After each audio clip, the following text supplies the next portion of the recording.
Opening up with some fun trivia today, and you're never going to get this.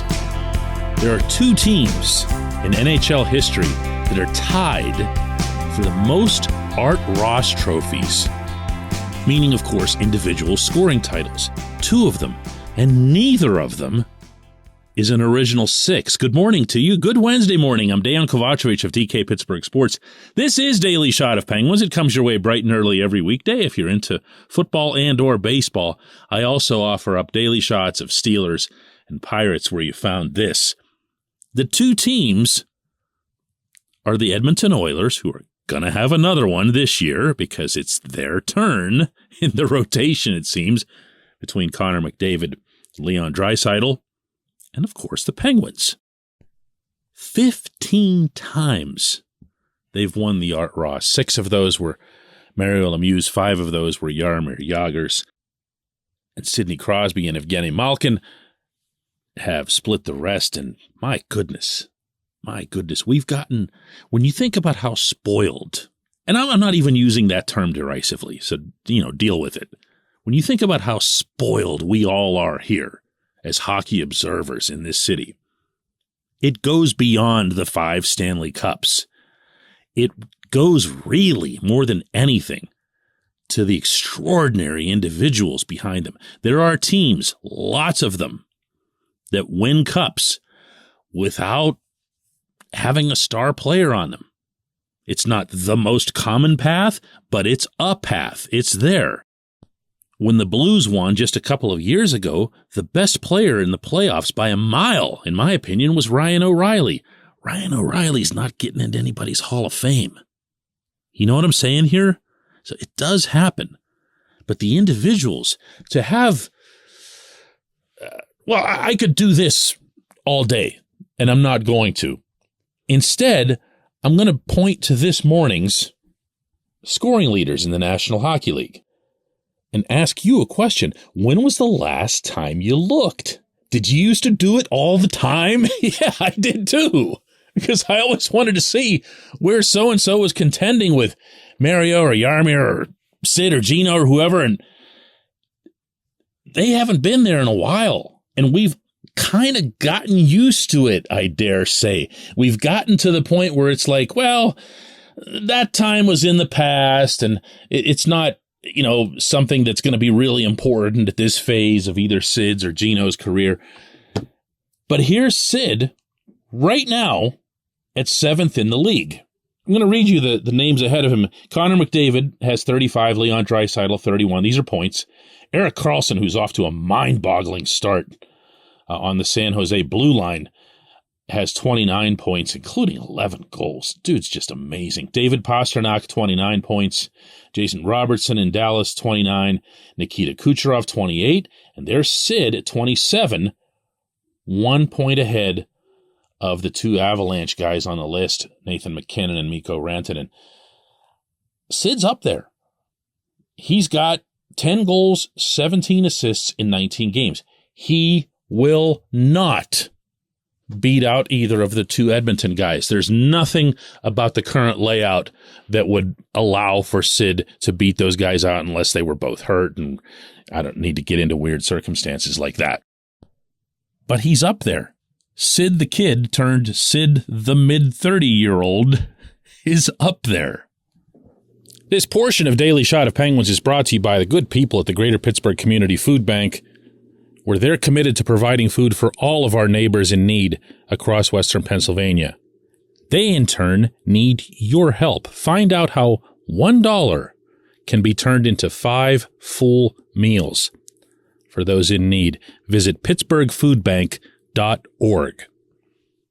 So let's throw this into the mix, too.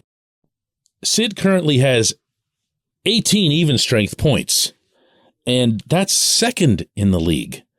So if you look at the power play that the Penguins have had, and I think we could all agree it's been beyond spotty, in particular Sid's unit, then you're looking at a situation where if the power play was just whatever it's supposed to be, it doesn't even have to be top 5. It could be top 10. It could be something that just produces goals on a regular basis. he'd be, right up there. And again, I'm not excusing him. He's a part of that power play. He's a vital part of that power play, for better or worse. And it's obviously been for worse.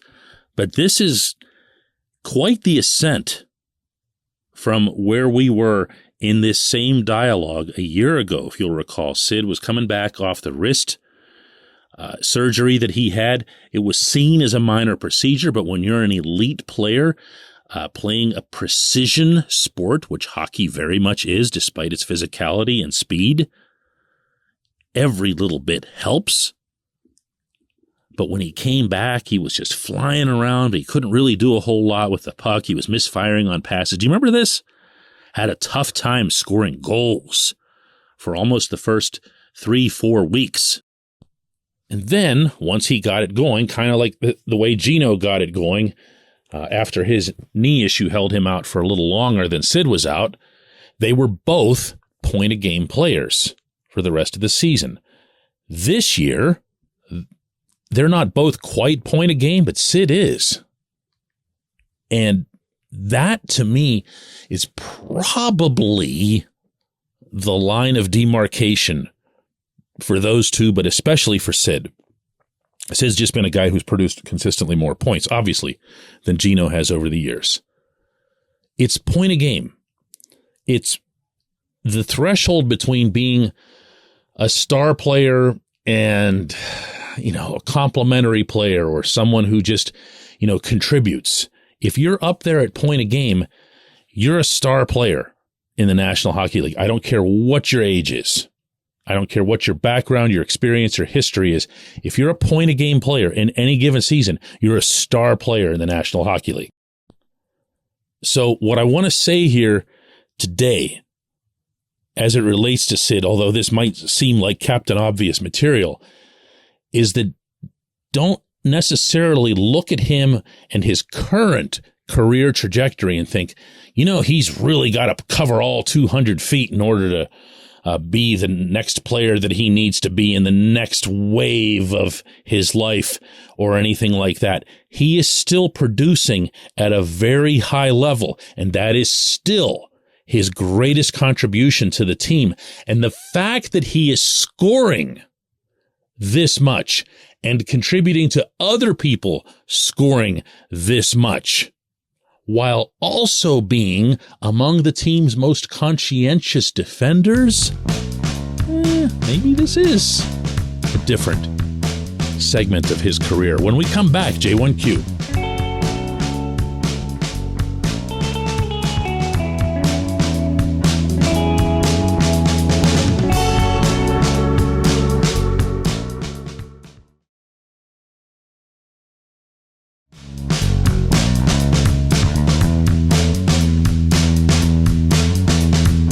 Today's J1Q comes from Cody, who asks, "Hey DK, this might sound like a hot take or even an insane one, but hasn't the second power play unit looked better than the first? The second seems better at keeping it in the zone, and they seem more aggressive in attacking the goal with speed. The first power play has so much talent, but they lose the puck along the boards and blue line a lot, and they seem to move in a slower past first method. I also happen to like Jeff Petrie at the point more than Chris Letang, because Letang seems to have those occasional errant passes that hurt."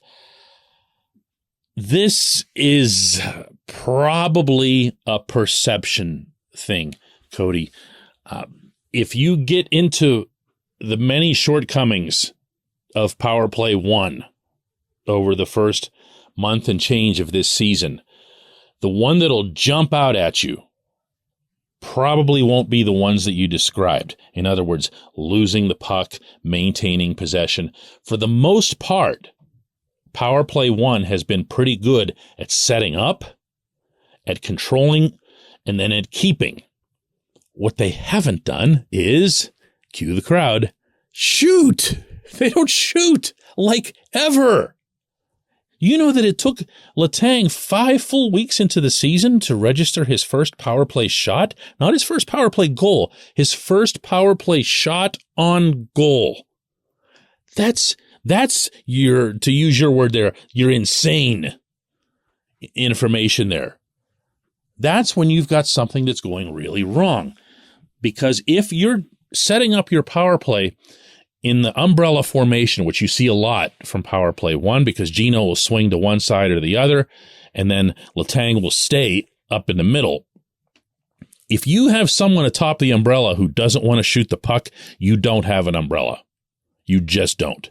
What you have is two wingers, meaning from the other team, feeling very comfortable coming up top of that box and cheating toward the center point's flanks. I'm sorry if I'm getting a little technical here on you. Think of it this way. If you have the puck and you're at the center point and you don't shoot, you're doing the other team a massive favor. Okay? And Letang was doing that for the longest time. When we were in St. Paul last week, I had a talk with Letang about shooting the puck more, and he always gets a little bit defensive. Even though this was just a one-on-one talk, he'll kind of cringe and say, well, I was doing other good things with the puck, and I was doing this and that, and I was moving it to so-and-so. Great. Doesn't matter. And his coaches had spent pretty much the entirety of the previous 2 weeks leading into that conversation preaching to him why it was critical for him to shoot, particularly from that spot on the rink. Now, you'll notice that once he's done that, and he really forced it in the home game before the Penguins went on the road, the loss to the Maple Leafs, he was just gunning from everywhere. It was like a comedy scene. The power play has become slightly more productive, but there's more to it. There's more to it. And I wrote about this. This was, I get St. Paul and Winnipeg. Everything happens so fast on these trips mixed up. Well, one of the two, I wrote about the power play collapsing on the, this was definitely St. Paul, because they had the 5-on-3 goal. That was a really big deal there. It was Letang's, in fact, his first power play goal of the year. And they had everybody collapsing. They had the wingers would come in, the Penguins wingers this time, would come in from the flank. Sid was coming in, where he likes to go down low off to the right side. Gino was moving in tight above the circle for his one-timer. Now it didn't have to be a 75-footer. Now it could be a shot that would really matter. And again, you can roll your eyes at it. So, it was a 5-on-3. Of course they had all that room. They were going to do that. But they did it again on their next power play, which was a 5-on-4. And they did score on that power play, but it was on a later rush. So it doesn't really fit our conversation here.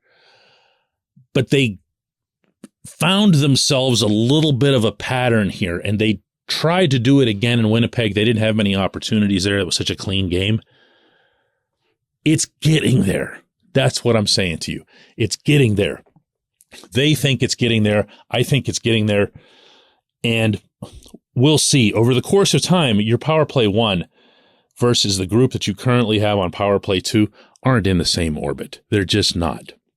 It's just that we never talk about power play 2 unless power play 1 stumbles. I appreciate the question. I appreciate everyone listening to Daily Shot of Penguins. And I'll be taking the next episode off to celebrate Thanksgiving here at home. The Penguins are at PPG Paints Arena tonight facing the Calgary Flames. Gino's 1,000th game ceremony will happen beforehand, and you and I can get back together on Friday.